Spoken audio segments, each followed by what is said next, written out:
नमस्कार मित्रांनो, मालिकेत आपल्याला जबरदस्त असा ट्विस्ट पाहायला मिळतो। तर मित्रांनो, सावलीला प्रत्येक वेळेला घडलेल्या प्रकारामुळे समजत नाही की आपली मुलगी आहे की नाहीये, ती कुठे आहे। पण आता मोनिकाच्या शहाणपणामुळे सावलीच्या समोर तर तो गुंड येणार आहे। पण इतकंच नाही तर सावलीच्या समोर नाही तर सारंगच्या समोर सुद्धा तो गुंड येणार आहे। आता ज्या वेळेला तो गुंड ओवीला किडनॅप करतो त्यावेळेला मात्र चंद्रकांत त्या गुंडांच्या तावडीतून ओवीला वाचवतो। आता मात्र मालिकेत चंद्रकांतची सुद्धा जबरदस्त अशी एंट्री झालेली आहे। मात्र सारंग त्या माणसाला पाहता क्षणी ओळखतो की आपण ज्या माणसाकडून ओवीला वाचवलं आहे। त्याच वेळेला सावली त्या गुंडांची कॉलर पकडते आणि त्याला विचारू लागते की सांग मला, कुठे आहे माझी मुलगी, माझ्या मुलीला कुठे पळवून नेलंस तू।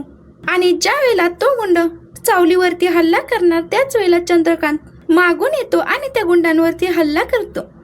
चंद्रकांतने मात्र आपला चेहरा झाकलेला असतो, आपल्या तोंडावर गोंगडी घेतलेली असते।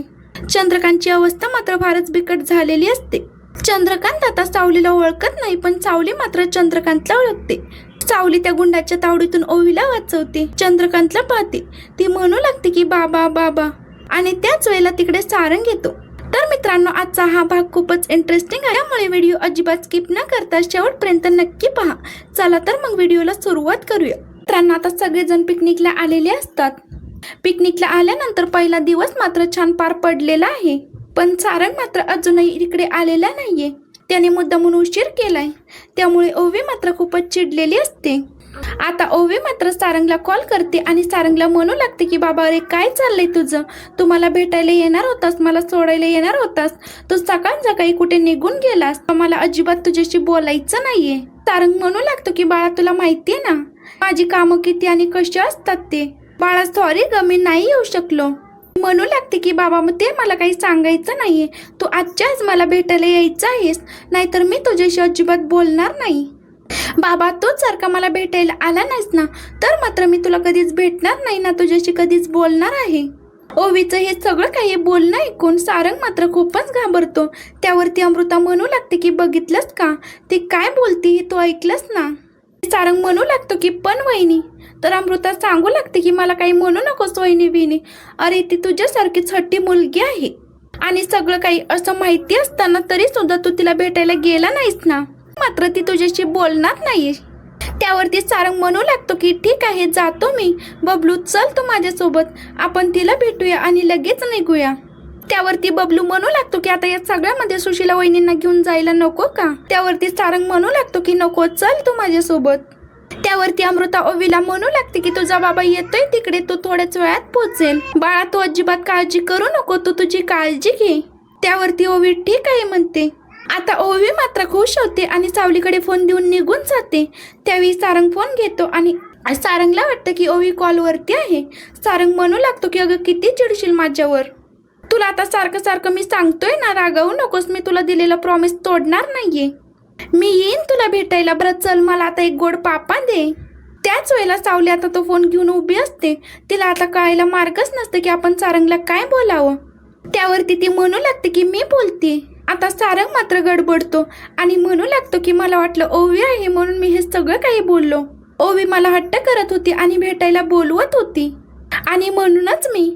त्यावरती सावली म्हणू लागते की ठीक आहे, तसं काही मी कोणाला बंदी केलेली नाहीये, पेरेंट्सने इकडे येऊ नये म्हणून तुम्ही तुमच्या मुलीला भेटायला येऊ शकता। त्यावरती सारंग म्हणू लागतो की मी नक्कीच येतो। आता सावली विचारू लागते की तिची आई पण येणार आहे का। हे ऐकल्यानंतर मात्र सारंग थोडासा गडबडला आहे। सारंग म्हणू लागतो की नाही, म्हणजे मी एकटा आलो तर चालणार नाही का। त्यावरती सावली म्हणते की तसं काही नाही, मी असं सहज विचारलं। त्यानंतर सावलीला मात्र खूपच पश्चाताप होतो की आपण हे सगळं काही का विचारलं, कशासाठी विचारलं, आपण हे सगळं काही विचारण्यामागचं कारण तरी काय, किती मोठा मूर्खपणा आपण केलेला आहे। सावलीला मात्र आता स्वतःचा राग आलेला आहे, ती स्वतःवरती चिडलेली आहे आणि ती चिडून स्वतःलाच दोष देऊ लागते। तर इकडे मात्र मोनिका खंड्याला फोन करते आणि खंड्या म्हणू लागतो की बोला मॅडम, काय काम आहे ना ते सांगा। तर मोनिका म्हणू लागते की मी आता तुला एक लोकेशन पाठवलं आहे, त्या लोकेशनवरती कॅम्प भरणार आहे, त्या कॅम्पमध्ये जायचं, त्या सावलीवरती बारीक लक्ष ठेवायचं, आणि त्याच सोबत मी तुला एका मुलीचा सुद्धा फोटो पाठवला आहे, तो बघ, आणि आजूबाजूला कोणी नसताना, कुणाचंही लक्ष नसताना त्या मुलीला गायब कर। त्यावरती खंड्या विचारू लागतो की मॅडम ती मुलगी कोण आहे। तर मोनिका सांगू लागते की शत्रू आहे माझी। सगळ्यात मोठी शत्रू. त्यावरती खंड्या म्हणू लागतो की मॅडम तुम्ही अजिबात काळजी करू नका, तुम्ही तुमचं काम झालंच म्हणून समजा. त्यावरती मोनिका म्हणू लागते की आता काही झालं तरी तू लवकरात लवकर हे सगळं काही करायचं आहे, आता काही झालं तरी ती मुलगी वाचली नाही पाहिजे. आता मोनिका म्हणू लागते की मला सगळे काही लाईव्ह अपडेट पाहिजे. याचा मात्र तुझ्यावर अजिबात विश्वास नाहीये. तू राजकुमारला जरी मूर्ख बनवला असशील ना तरी सुद्धा मला तू मूर्ख बनवू शकत नाही. त्यावरती तो म्हणू लागतो की तुम्ही अजिबात काळजी करू नका, मी तुम्हाला सगळ्या काही अपडेट देईन. इकडे खंड्या सुद्धा कॅम्पच्या ठिकाणी येऊन पोहोचलेला असतो आणि तो अगदी लपत चपत सावलीवर अगदी बारीक लक्ष ठेवून असतो. तर खंड्या आता मोनिकाला कॉल करतो आणि म्हणू लागतो की मॅडम मी इकडे पोहोचलेलो आहे, ती सावली माझ्या समोरच आहे आणि ती मुलगी सुद्धा. त्यावरती मोनिका म्हणू लागते की ठीक आहे, त्या दोघींवरती अगदी बारीक लक्ष ठेव, जोपर्यंत मी ऑर्डर देत नाही तोपर्यंत काहीच करायला जाऊ नको. त्यावर खंड्या सुद्धा हो म्हणून फोन ठेवून देतो. तर इकडे खंड्या सुद्धा सावलीकडे लक्ष ठेवून असतो आणि खंड्या विचार करून म्हणत असतो की मोनिका ना खरंच खूप बावळट आहे, हिने फक्त मला सावलीवरती लक्ष ठेवायला सांगितलंय आणि ओवीला गायब करायला सांगितलंय, पण मी आता या सावलीला सुद्धा संपवणार आहे. 8 वर्षापूर्वीचा हिशोब चुकता करणार आहे, म्हणजे ते राजकुमार साहेब सुद्धा खुश होतील आणि मला या मोनिकाचं ऐकावं सुद्धा लागणार नाही. तर दुसरीकडे मात्र कॅम्पमधील मुलं लपाछपी खेळत असतात. ओवी मात्र एका बाजूला जाऊन लपते आणि त्याच वेळी खंड्या मात्र हे सगळं काही पाहत असतो.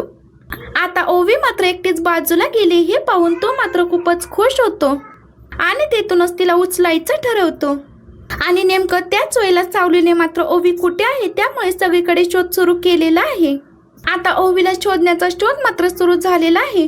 आता बबलू आणि सारंग ते दोघे जण उतरले आहेत, ते म्हणजे कॅम्पच्या ठिकाणी.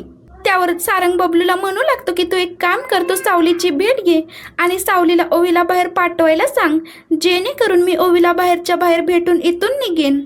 त्यावरती बबलू म्हणू लागतो की ठीक आहे. आता बबलू निघाला आहे ती म्हणजे सावलीला शोधायला आणि सावली निघाली आहे ती म्हणजे ओवीला शोधायला. सारंग सुद्धा त्याच दिशेने निघाला आहे. त्याच वेळेला सावलीने मात्र त्या माणसाला पकडला आहे.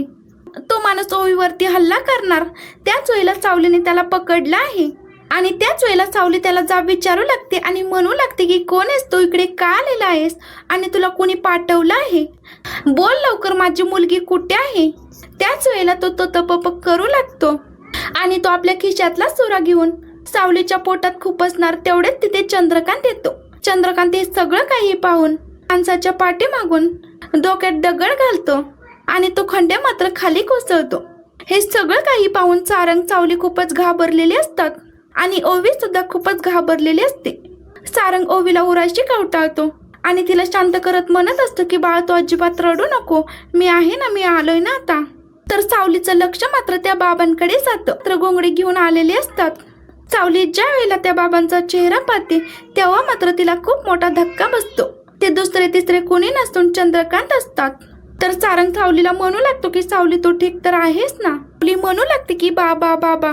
त्यावेळेला सारंग सुद्धा चंद्रकांतचा चेहरा पाहतो तेव्हा मात्र त्याच्या पायाखालची अगदी जमीन सरकते आणि त्याचा आनंद गगनात मावेनासा होतो.